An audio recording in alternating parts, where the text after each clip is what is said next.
Hello, welcome to Virtual Newsmakers. I'm Debbie Ellickson, and I am here with Cynthia Seymour, my co-host, and we are going to talk about responsible social media posting.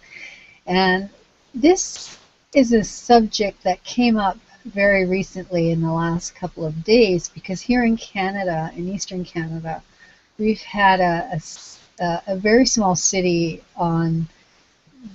in the Maritimes, Moncton, New Brunswick, had a manhunt. It's not a very big city. It's about 64,000 people. So you can imagine if you're living in a community that big, what it would be like in your city if 3 of your police officers were shot and 2 more were injured, and the guy was still on the loose, dressed in full camo with assault rifles. So this was the such situation that was happening, and very compelling testimony from people who witnessed both the shooting and seeing the fellow walk through their backyard.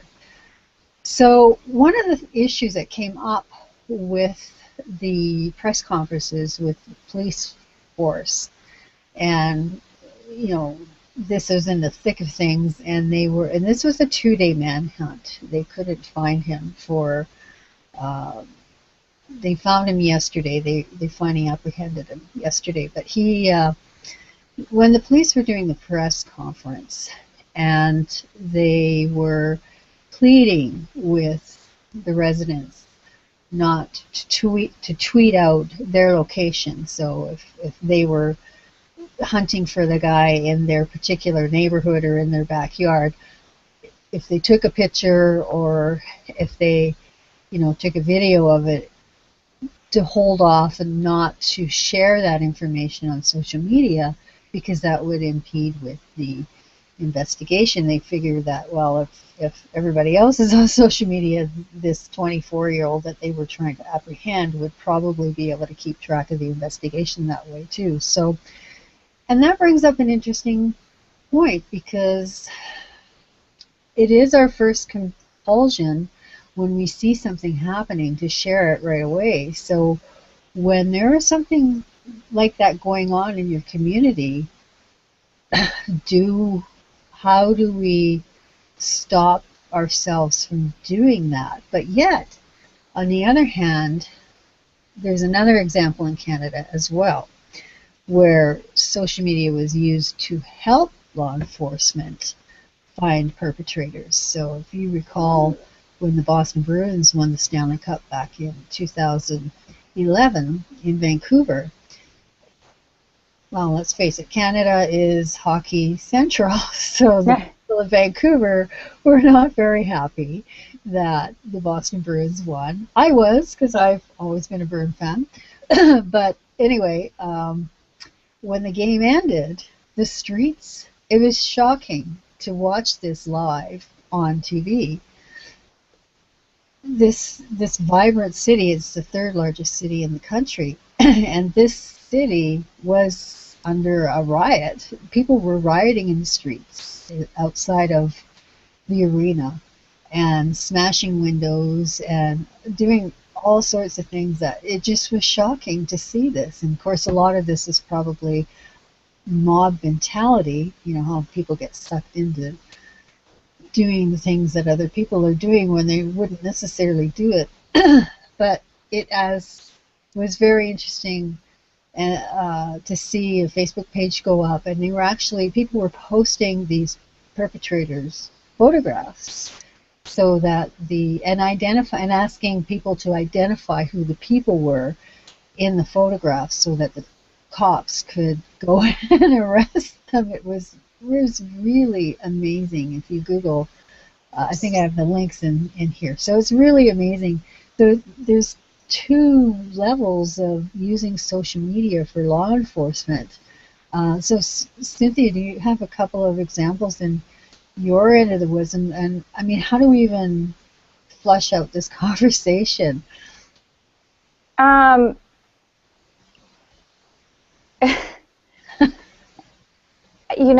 To be honest with you, you know, I'm more likely to be dealing with PNAC, which is Carlos Miller, in terms of how he uses social media to document the wrongdoings of law enforcement. That's a third angle, yeah. So, you know, in a lot of ways, I don't think law enforcement is very effective in most cases on social media. There have been instances where there have been some real PR crises with law enforcement using social media. There's also been instances where people have put really stupid things up on social media and have gotten caught because they incriminated themselves, which is, to me, pretty stupid. We had an experience a few years ago where the federal government was flying Chinook helicopters and fighter jets over my neighborhood in the middle of the night unannounced, and we thought we were being invaded, and the only discussion that was going on was on Twitter because there was no media coverage of it whatsoever at all. So the reality of the matter is this is real-time, full-time, all the time, and everywhere. Every person is part of the media. And I don't think you can put a cap on people's voices on social media. Yeah. So, you know, that's, you know, the box has been opened unless some government entity decides that they're going to close the box, take our voices away. Which seems like that's another hangout.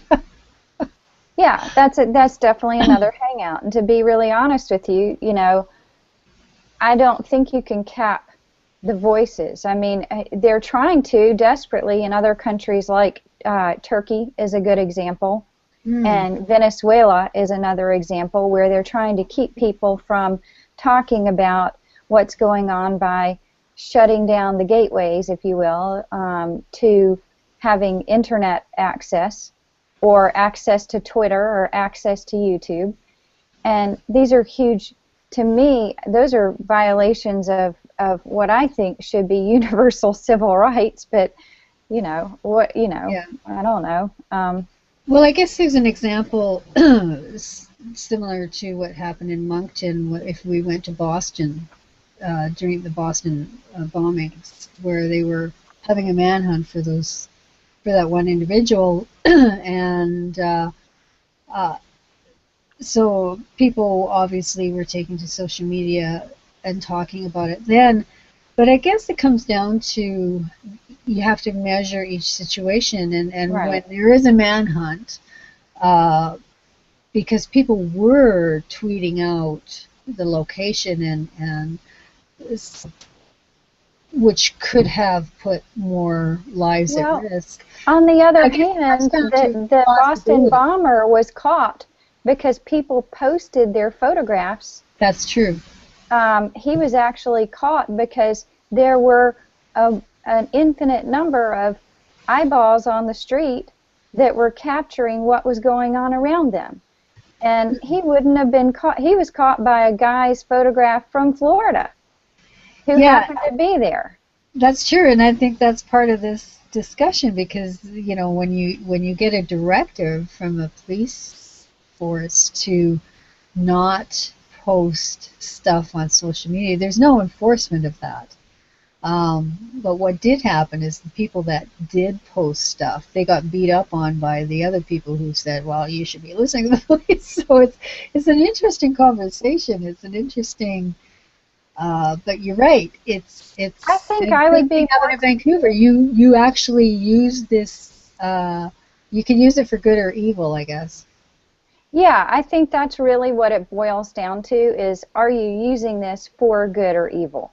And the reality of the matter is that even law enforcement, I believe, uses it for evil. So, I mean, that's my opinion. And I I know have it's I pretty have a strong. family of cops, and I've had cops in my family, so we have a different viewpoint. Well, yeah, we probably do, because I think there was a time when Andy Griffith was the example of a policeman.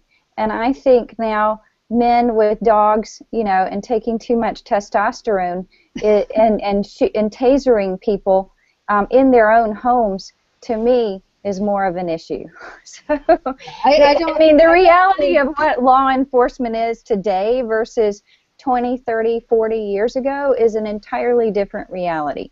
Well, and I don't think you can lump every cop in the same boat. No, you can't. But I can see the direction that they're going is not necessary. They've forgotten that they're civil servants and that they're paid by us. Maybe the bad eggs have, but I think that there's probably more better cops out there than there are bad cops. Maybe in Canada. No, I disagree with that. I was living in Phoenix for a while, okay. And I didn't see anything like you were talking about, and I wasn't necessarily... I live in Miami, and I've seen some really interesting things, myself personally.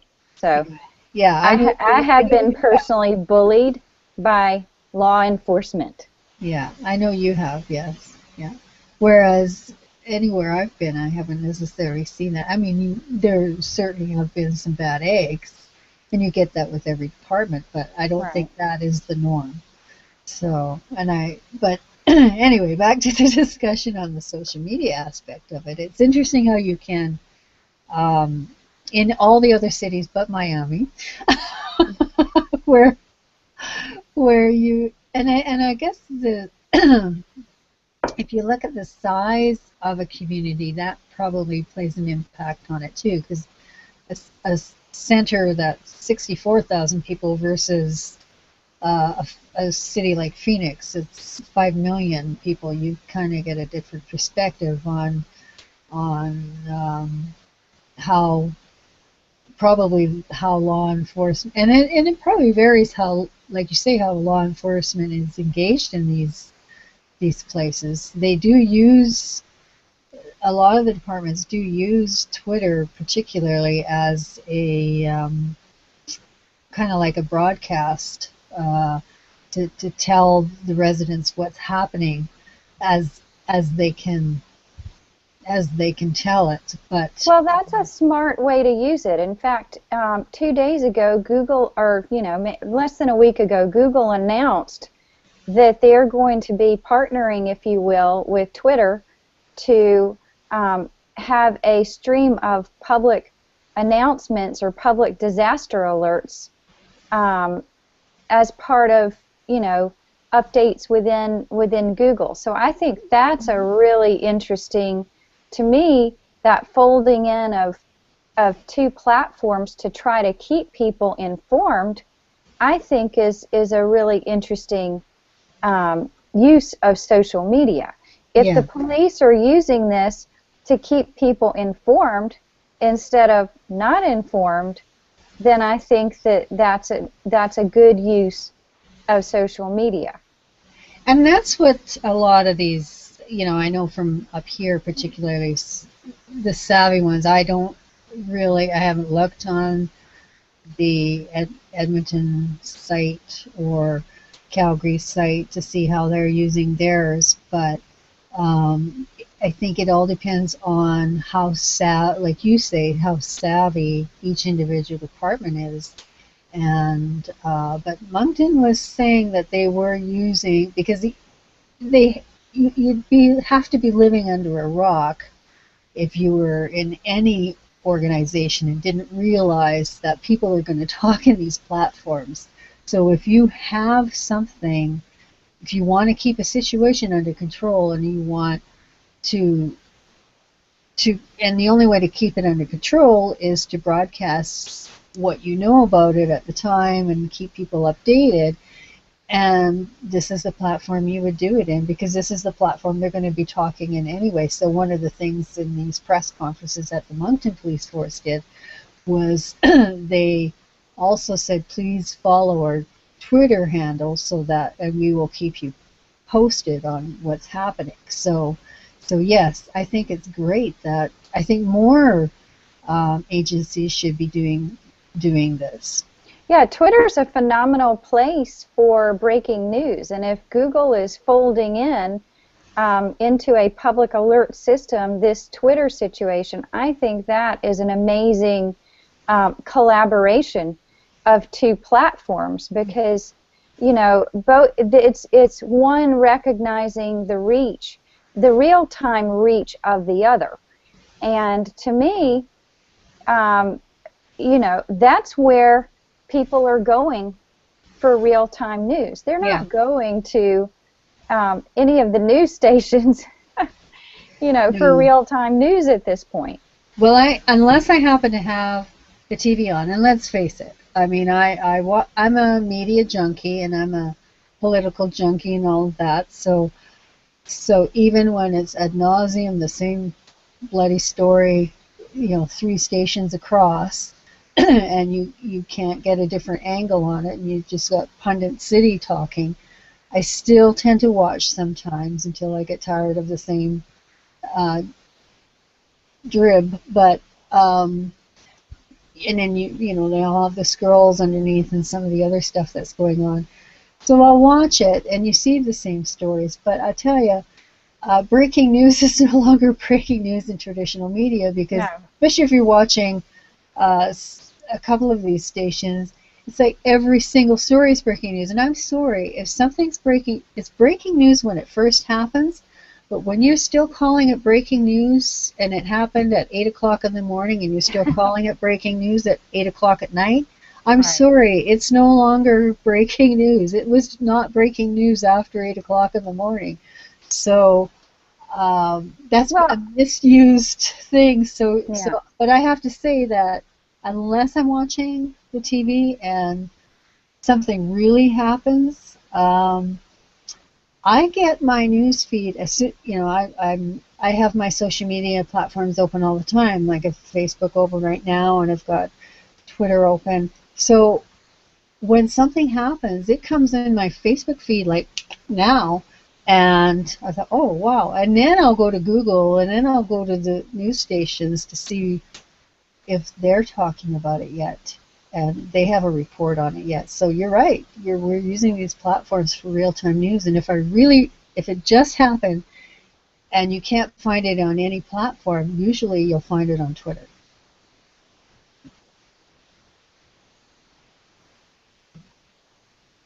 Is still there, Cynthia? Yeah. Okay.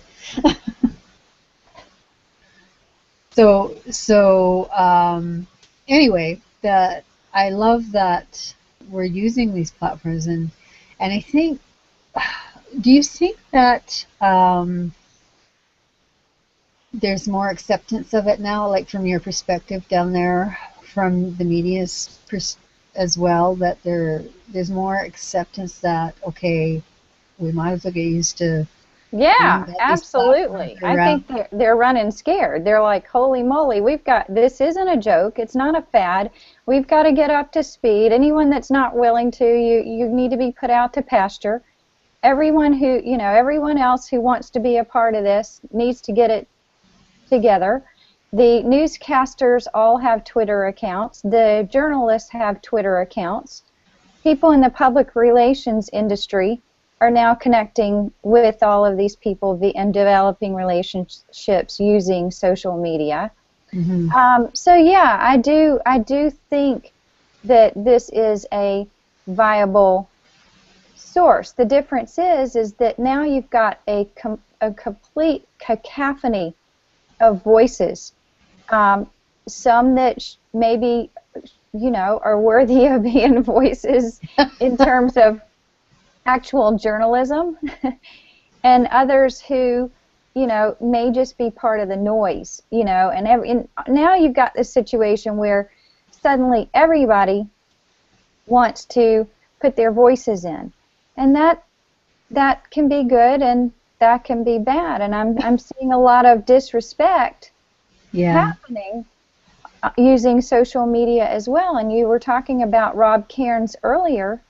He had to delete 3 people because people are they're using their keyboards as weapons, not for responsible discourse, but they're using their keyboards, as if, sure, they're peaceable, but words can be weapons, and whether they're typed or said. And I don't think, you know, I think there needs to be some responsible discourse about how we use. We've talked about bullying before on Yeah. many occasions, and you know, there's been a lot of discussion, I think, in our own circles, in particular with people like Mitch Jackson and whatnot, who are talking about maybe we really need to look at and identify how we teach, how we start to consider and teach online respect. Well, And respect is respect. Respect comes from your parents. I think respect comes from the home. And I can't, like, I couldn't even think. I mean, sometimes we laugh, so we'll get angry and we might, you know, do something and then try and retract it. That does happen occasionally, but there's people who literally sit there and their whole efforts are made to make, you know, just be Debbie Downers or you know, just nasty Charlies. They're just you know, the troll. I mean, YouTube still is bad, but as much as Google's tried to clean up the YouTube comments, some of them are still bad. But people, they gang up on people who really, you know, they'll beat up on kids, they'll beat up on celebrities, they'll beat up on people just because they're there. Or, for instance, they'll take, you know, even if somebody does do something bad, they'll take it that extra step and they will literally, it's almost like terrorism.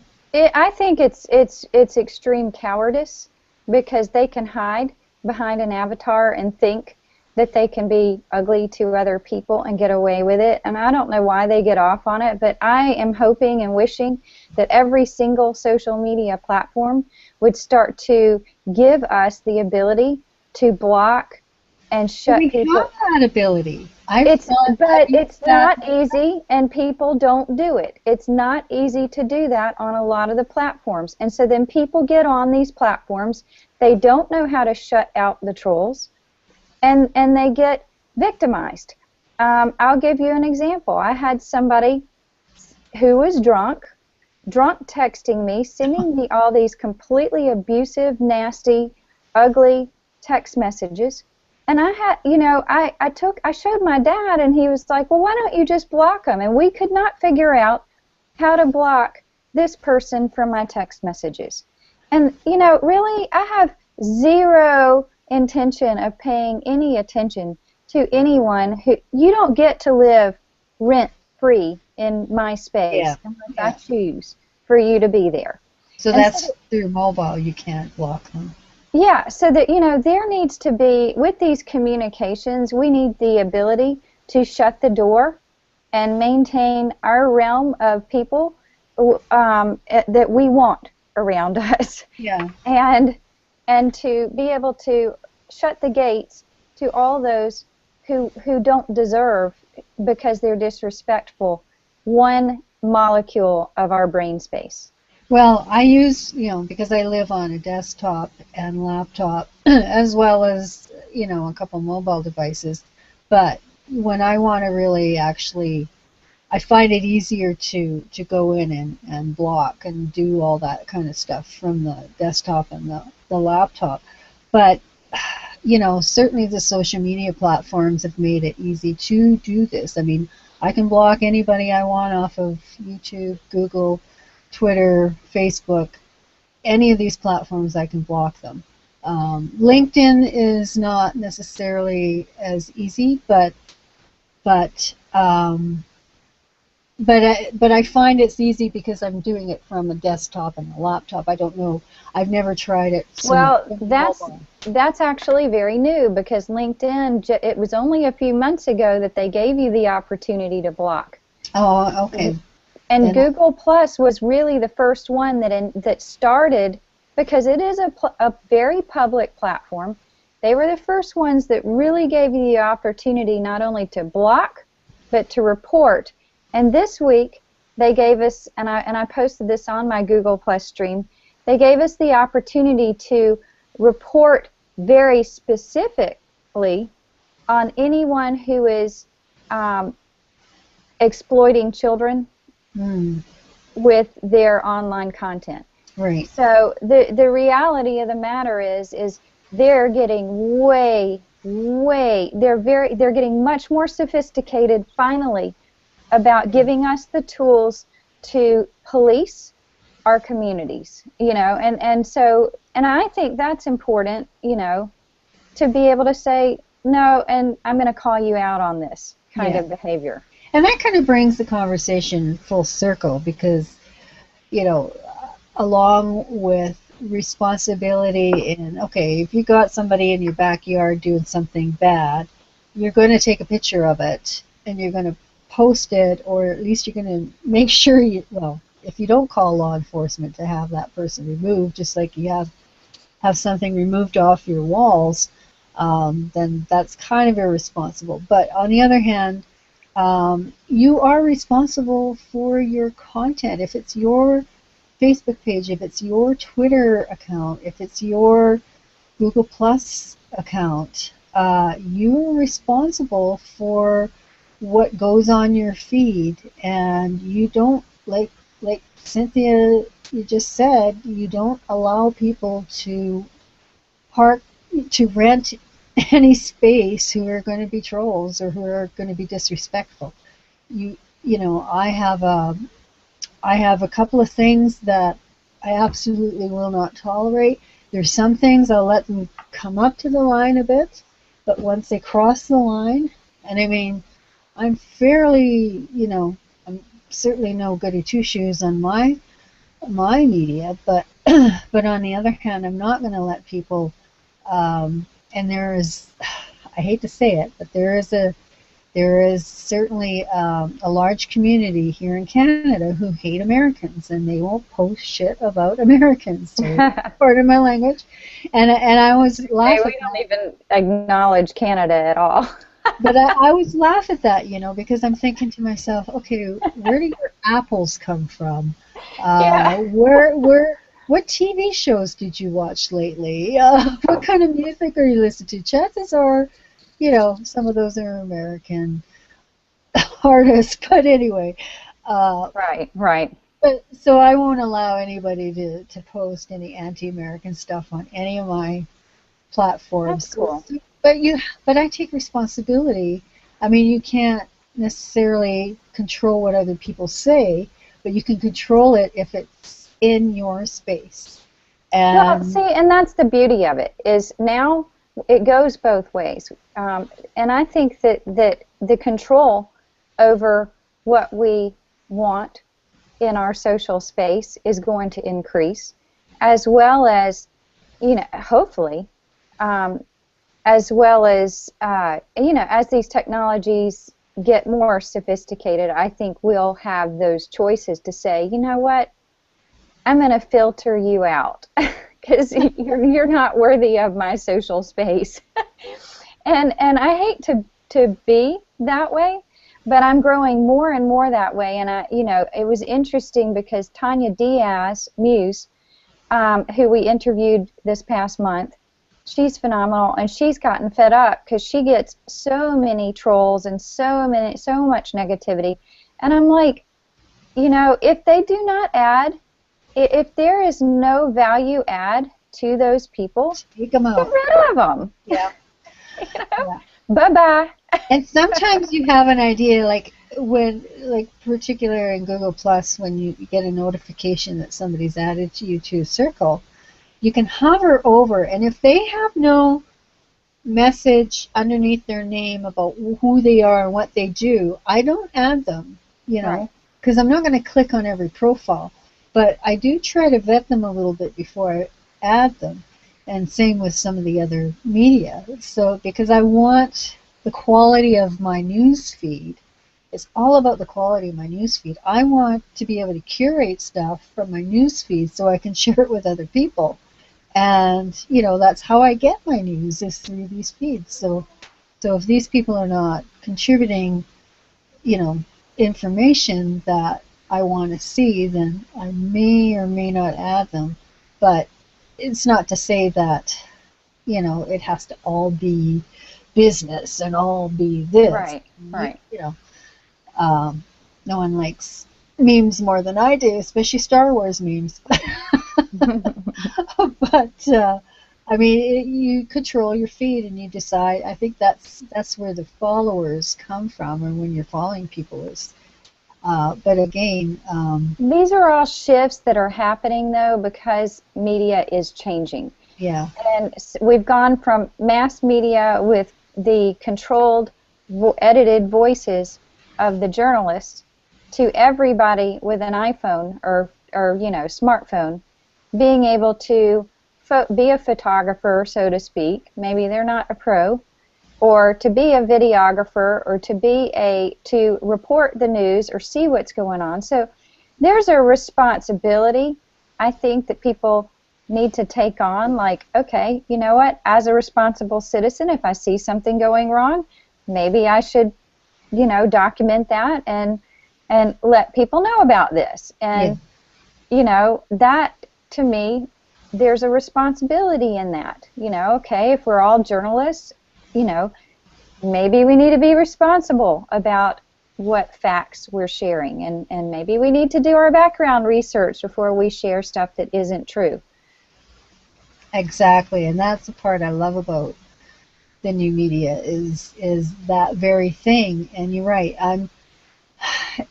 We've seen it happen where I think even Johnny Depp or name the celebrity where or Paul McCartney, everybody thought he was dead, you know, and all of a sudden, people are spreading stuff, or they're spreading Yeah. stuff, and the guy was dead like 6 years ago, but now they're treating it as if he just died, right? So I've seen that go around too. Well, you kind of have to vet it, and I mean, the very least you could do Yeah. is Google the information. Check your to facts see. first. You say, oh well, he didn't just die; he died like 6 years ago. I'm not spreading that. And I look like an idiot. there's no journalist that hasn't had to post a retraction of some Oh, yeah. sort. So, It's true. the reality of the matter is that I think we need to be responsible for what we're putting out there. I think we need to teach our children respect. I think that you know there's this golden rule. I always say, play nice in the sandbox.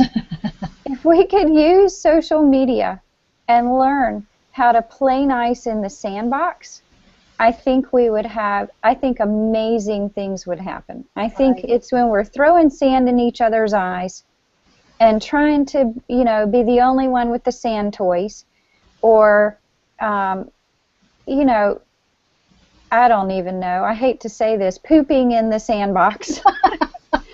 Then all of a sudden, somebody, I don't know. I mean, That should have been the title for this hangout. Don't treat the litter box, or don't treat the sandbox like a litter. Don't treat social media like a litter box. Hey, I gotta write that down. That's the book title. That's my next book. and I hate to say that, but you and I have taken sort of our own media approach, Yes. and are creating our own commentary on a weekly basis because we can. And we're So- doing it.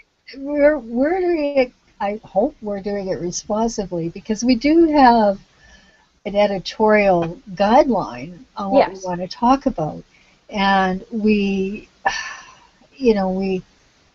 been lucky having just incredible guests. And when we don't have a guest, we just find an incredible topic to talk about. And so it's really, we take responsibility for what we're putting out there.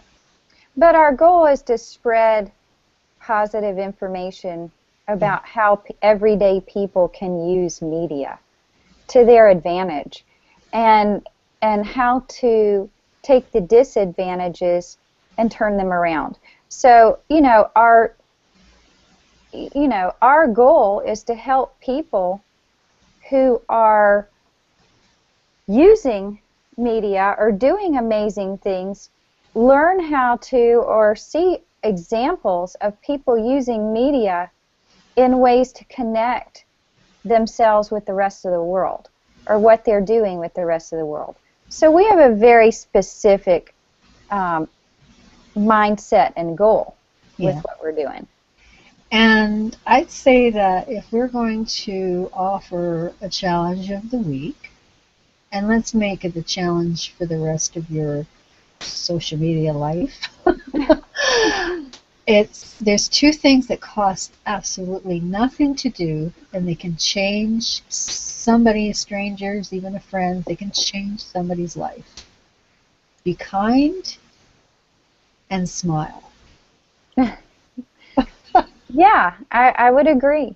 And if we were able to use this media to be kind and kinder to people across the board, or to lift each other up.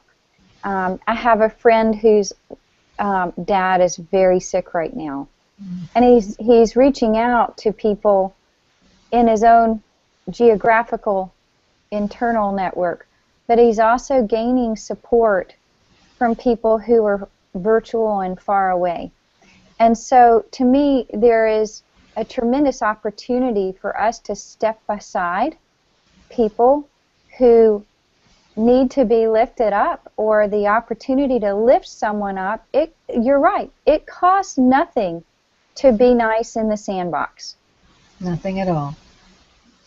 And with that, we will end this broadcast on a very positive note with a big smile. And please play nice in the sandbox. That's all I ask. That's my challenge for social media overall. Just don't treat it like play nice in the sandbox. Stop pooping. Yeah. Bye-bye.